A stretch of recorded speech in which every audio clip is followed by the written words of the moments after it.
These are the 10 best quarterbacks to target in this year's draft.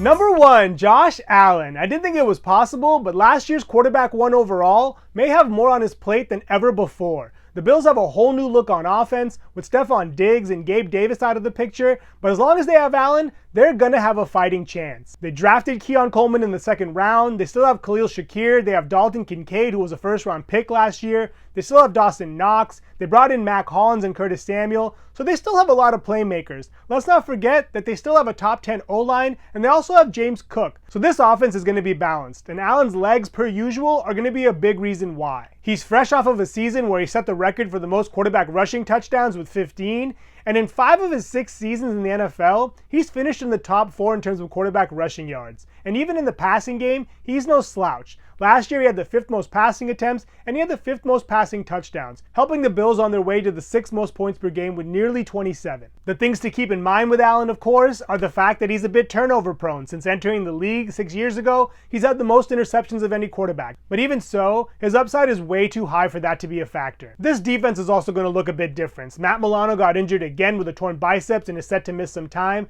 and they also lost Tre'Davious White. But I think as long as they have Sean McDermott, they'll figure it out. If you want Allen, you're going to have to spend a 2nd-round pick, but that is capital well spent. Moving on to number 2, the other guy that also had 15 quarterback rushing touchdowns last year, Jaylen Herz. Jaylen Herz is in store for another productive season. Every season that he's been a starter in the league, he's had double-digit rushing touchdowns. He had 10, then 13, and then 15. Now, I don't know if that's sustainable, but I have to think he's going to get very close. They brought in Saquon Barkley, who should only open things up for this offense, and they still have arguably the best receiving duo in the league between A.J. Brown and Devontae Smith. Similar to Allen, he's been in the top 4 in terms of quarterback rushing yards every season that he's been in the league, and I expect that to be the case again this year.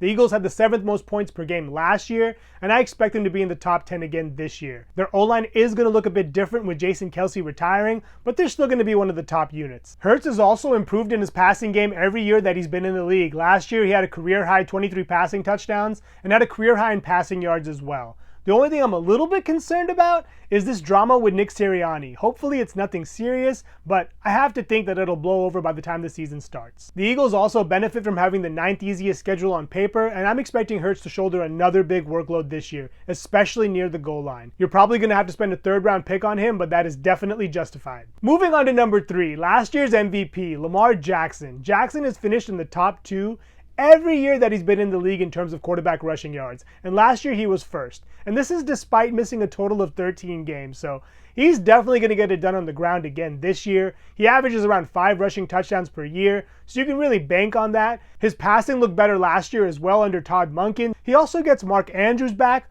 who ended up missing a good chunk of the season last year with a broken ankle, and as long as he's healthy and Zay Flowers takes that next step, this offense should continue humming. They also brought in Derrick Henry, so they're going to be running the ball a lot, and I think Jackson's going to be a big part of it. The couple of caveats to keep in mind is the fact that this O-line is not going to be what it has in the past. There's going to be a lot of guys who were previous backups and young unproven players running the show, so Jackson may have to scramble even more this year. Also, the defense will look different without Patrick Queen, but I'm expecting them to still be a top 10 unit. Jackson's ADP is currently the 4th round, and given his floor, I think that's very appropriate. Number 4 on the list, last year's rookie phenom, C.J. Stroud. C.J. Stroud finished as the quarterback 11, but he would have finished higher had he not missed 2 games with a concussion. And he still was able to have the 8th most passing yards amongst all quarterbacks. And I think this year, he's going to take another step. I mean, last year alone, he had the best touchdown to interception ratio of any quarterback with 23 touchdowns to 5 interceptions, and I'm expecting him to remain pretty efficient. The Texans actually got better this offseason, bringing in Stephon Diggs and re-signing Nico Collins, and they obviously still have Tank Dell, who should be recovered from his leg injury from last year, and they still have Dalton Schultz. They also brought in Joe Mixon, so I'm expecting this running game to be improved, which should help open up the passing game as well. If you do draft Stroud, keep in mind that he's not much of a runner. Last year he did have 3 rushing TDs, but I think that may be the best case scenario this year. Currently he's going in the 4th and 5th round, so you probably could wait a little bit if you want to get him, but I think the upside is there, and I would be aggressive with him. I would take him in the 4th. Number 5, Patrick Mahomes. Mahomes finished as the QB 8 last year, and I think had it not been for all of those drops, he would have definitely finished higher. The Chiefs led the league with 44 drops. but I think they're going to clean it up this year. They brought in Marquise Brown, and they drafted Xavier Worthy, and they still have Rashee Rice. And of course, they have Travis Kelce. So this receiving core should be better, and I think Andy Reid fundamentally wants to go back to airing it out, similar to how they did with Tyreek Hill. Now, I do believe that they're going to run the ball plenty and keep this offense balanced behind Isaiah Pacheco and Clyde Edwards-Helaire, who they re-signed for reasons I can't understand. Mahomes had the 8th most passing TDs last year, and I think he'll definitely improve in that area. They still have a top 10 O-line behind Joe Thuney, Trey Smith, and Creed Humphrey, so he's going to have time, and I think as long as you give him time, he's going to do some damage. They also have the 12th easiest schedule on paper, and if you want him, you're going to have to take him in the 3rd round. Number 6 on the list. This may surprise some, but Jared Goff. With Ben Johnson back as the offensive coordinator, I think Goff is going to continue to improve. In the 2 years that Goff has had Johnson as a coordinator, he has gotten better and better. Last year, he finished as the QB7, and the year before, he finished as the QB10. He also had the 2nd most pass attempts in the league last year, and he had the 6th most pass attempts in the league the year before. He also had the 4th most passing touchdowns in the league last year with 30, and he has a very impressive receiving core. They have Amon-Ra St. Brown, Sam Laporta, and if Jameson Williams can break out, this could be a very potent offense. They already have Jahmyr Gibbs and David Montgomery, so you know they're going to run the ball, but this offense should be balanced, and Johnson and Goff seem to have pretty good chemistry. I anticipate them taking another step forward this year. I also really like that the Lions may arguably have the best O-line in the league behind Penei Sewell, Frank Ragnow, and Taylor Decker. And this offense scored the 5th most points of any team in the league last year.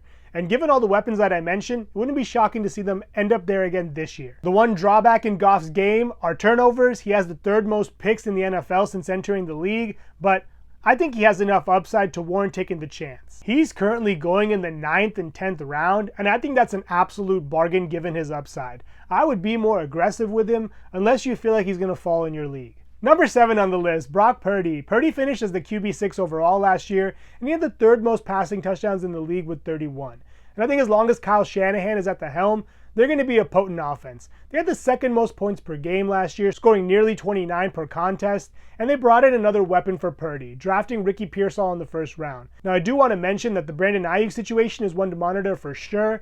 If they get him back and work things out, he may have even more upside. If they don't, I still would take him at this spot. They still have Deebo Samuel, George Kittle, and of course Christian McCaffrey. The 49ers also arguably have the best defense in the league, so they should create some extra opportunities for Purdy. Now, the one thing you definitely want to monitor is the Trent Williams situation. Hopefully he ends his holdout soon and they come to an agreement, but behind Williams, this offense is very, very suspect. And even with Williams, this unit hasn't looked as good. They're going to need Aaron Banks and Colton McKivitz to develop quickly, otherwise they could be in trouble. Purdy won't have very much time to throw, but as he's proven in the past, he really doesn't need much time to do damage. Purdy's currently being drafted in the 8th round, and I think he's falling because people don't really think of him when they think of an elite quarterback, but he's in a great system, on a great team, with a lot of weapons, and has plenty of upside. Number 8, Dak Prescott. Prescott finished as the QB3 last year, and he had the most passing touchdowns in the league with 36. The Cowboys also scored the most points per game with a little bit over 30,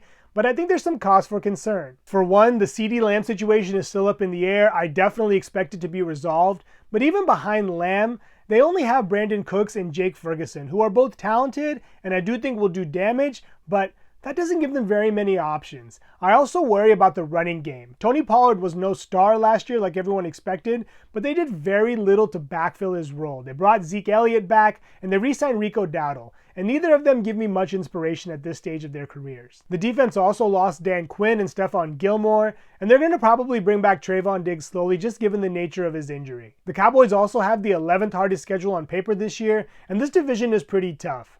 I expect Dak to have to shoulder a very heavy workload. I mean, last year alone, he had the 4th most passing attempts in the league, and I think he'll be right around there again. So that could be a good thing, but could also be a bad thing, especially if teams know that they don't have much of a running threat. Dak's currently going in the 6th round, and I think people may reach a bit earlier just given how good he finished the year last year, but I think the 6th round is a bit steep. Number 9 on the list, Joe Burrow. Burrow's hopefully put the wrist injury that ended his season prematurely last year behind him and can start off the year healthy. Even last year, he dealt with that calf injury, so he was behind the 8 ball from the jump. I don't think it's going to take long for Burrow to remind the league why he's one of the most accurate and best quarterbacks in the league. And this year, he should shoulder a bigger workload. Joe Mixon's no longer on the team. They did bring in Zach Moss, and they do have an emerging Chase Brown, but there's going to be a lot on his shoulders. They also lost Tyler Boyd, so this is going to be the Jamar Chase and T. Higgins show. If they want to win games, it's going to have to be through the air. It's kind of difficult to assess Burrow just based on his small sample size from last year, but in 2022 he finished as the QB4, and in 2021 he finished as the QB8. So I could see him finishing somewhere in between there. The Bengals also have the 6th easiest schedule on paper, so I'm expecting them to come out of the gates firing. They always talk about how they don't like having slow starts, but still manage to have them, so hopefully that's not the case this year. A big component in his success is going to be Orlando Brown's ability to get back to form. If they want to keep Burrow upright, he's going to have to be a big reason why. Burrow will also help you a little bit in the running department. He's not a runner by any means, but he's definitely not afraid to take off. He's currently going around the 5th round, and I think that's actually pretty appropriate. Yeah, there's some injury risk there, but if he can stay healthy for 14-15 games, it'll definitely be worth it. Coming in at number 10 on the list, Jordan Love. Love finished as the QB5 last year. He started off the year hot, then had a lull, and then had a very strong finish. He had the 2nd most passing touchdowns in the league with 32. And I think he has a good shot to replicate that success this year. They have one of the best receiving corps in the league between Christian Watson, who we hope can stay healthy, Romeo Doubs, Jaden Reed, Dontavian Wicks, and even Luke Musgrave. The Packers scored the 8th most points per game last year, and they should be a lot more balanced this year. Aaron Jones got hurt early on last year and never really recovered, and behind A.J. Dillon, they just didn't have much of a rushing game. And bringing in Josh Jacobs this year should completely change that. I expect teams to have to respect Jacobs and put some players in the box, which should open things up for the passing game even more. This division is going to come down to the Lions and Packers. I do think the Lions have the upper hand, but make no mistake about it, the Packers are plenty talented, and even Chicago is coming quickly, so they're going to have to score points to stay in games, and I expect Love to be a big part of the reason why they have any chance at all. Love's currently going in the 6th round, and I feel like that's plenty appropriate given his upside. Those are the 10 best quarterbacks to target in this year's fantasy football season. Thank you so much for watching. Please subscribe, and let me know which quarterbacks you think we should target in the comments below.